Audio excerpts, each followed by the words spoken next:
The Maharashtra Housing and Development Authority has cleared the allotment of 300 homes to residents in areas like Gorai, Powai and Goregaon. Remember, over 30,000 people are affected by the toxic environmental conditions in Mahul. The most affected residents will be shifted first. By the end of this week, the Housing Authority has asked the residents to provide a list of the most affected people who will be moved first. So, some steps are being taken to relocate those affected in Mahul. Remember, this is the area which has been impacted hugely because of the affluents and industrial waste. The air and water have shown very high toxicity levels, which does not make it suitable for human consumption. We've been reporting on this extensively. At the moment, we are talking about the government taking some steps for relocation of the affected residents. Let me get in a word from Disha Shah, tracking the story for us.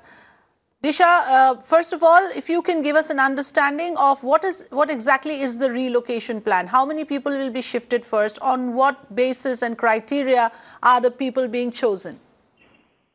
So after the year, we are talking about 30,000 people affected in the area of Mahul and about total 5,500 families. So in the first phase, MHADA, which is the agency led by the BMC and the Shiv Sena, they have completed the entire process of relocating at least 300 families in the first phase on a temporary basis. And all of these 300 families, they will be relocated to areas like Gorai, Goregaon and Powai, where they have transit homes available at this point in time. As far as the criteria is concerned, Afrida, what we know for the fact is now it is up to the residents to decide which of the families have to be sent first. Because now what the BMC and MHADA has done, they have cleared all the process.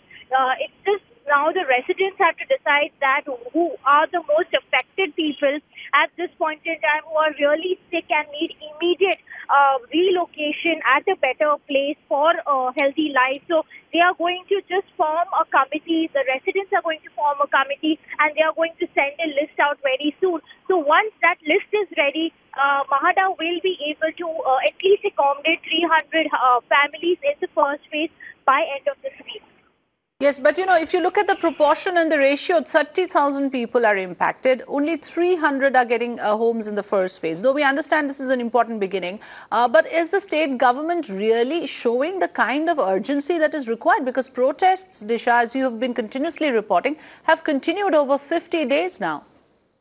Well, absolutely, Afrida. And here the bigger concern is because here we are talking barely about 10% of people getting relocation, and that too by MHADA. But the buck stops at the state government, Afrida.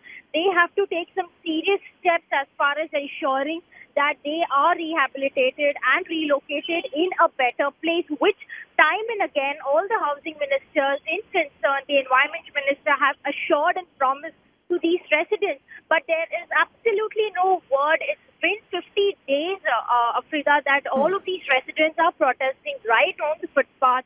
They have been drinking, sleeping, eating right there, but they are refusing to go back to Mahul.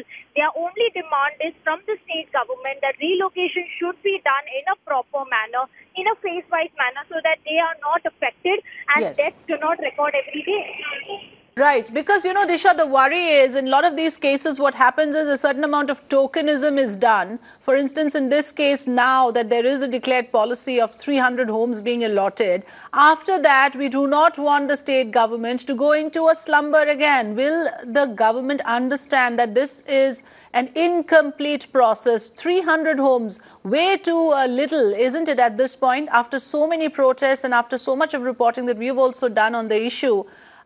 Perhaps there is more that's required from the state government, Disha.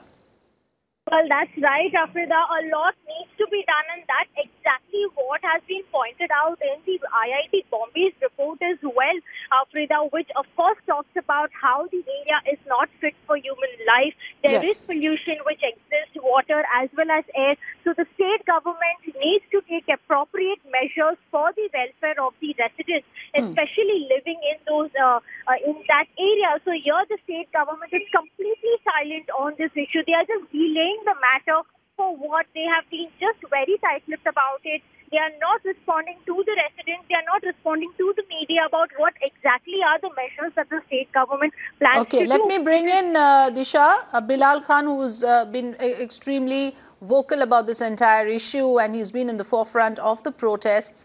Bilal Khanji, first of all, now a decision has been taken and it looks concrete, at least in terms of the allotment that has been made for 300 homes. Are you happy and satisfied with this? Since 300 is a very little number of houses, we are demanding 5,500 houses.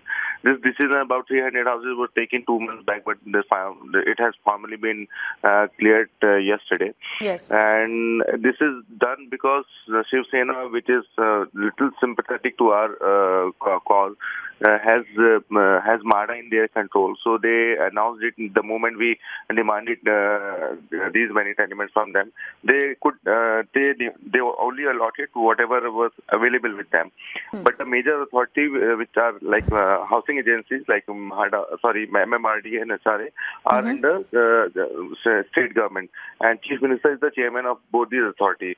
These authorities generate most of the tenements. MMRD has 45,000 tenements available with them, and SRA has more than 1 lakh tenements available with them. So it is still, and these decisions are pending with the government's Chief Minister, who hasn't cared to hear the plight of the residents living in Mahul who are suffering, from this toxic atmosphere. People are dying on daily basis. 2 people died day before yesterday, instantly, suddenly. Right, which is why, Bilal Khan, we are questioning the lack of a sense of urgency, and you rightly pointed it out that there are deaths happening day in and day out. Are you telling us that there is accommodation available under the state authorities which are not being allotted? What is the state government's excuse for that? Have you been able to get a response to your demands? When we raised this issue, that we told them that there are these many tenements available with them, their only excuse was that these are tenements which are reserved for projects which might come in future, like some things which have not been planned as of now.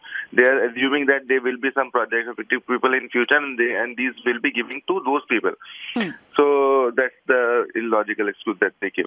Which means that let these people die. We will not allot these vacant lying tenements to these people. Right, and also there are 2 main concerns here. First, that this should not end here. With the allotment of 300 homes, the government might just say that we are done and dusted with this issue. Firstly, that should not happen. Secondly, the new areas that have been allotted, at least those must be this time around livable. There must be no mistake this time around. Bilal Khan, do you think that the government is ensuring that? Yes, we have. We were told about the location of these many tenements. We have found out that these are in better condition than at least from Mahul. Okay. So, yeah. All right, Bilal Khan, thanks for joining us with your views this morning.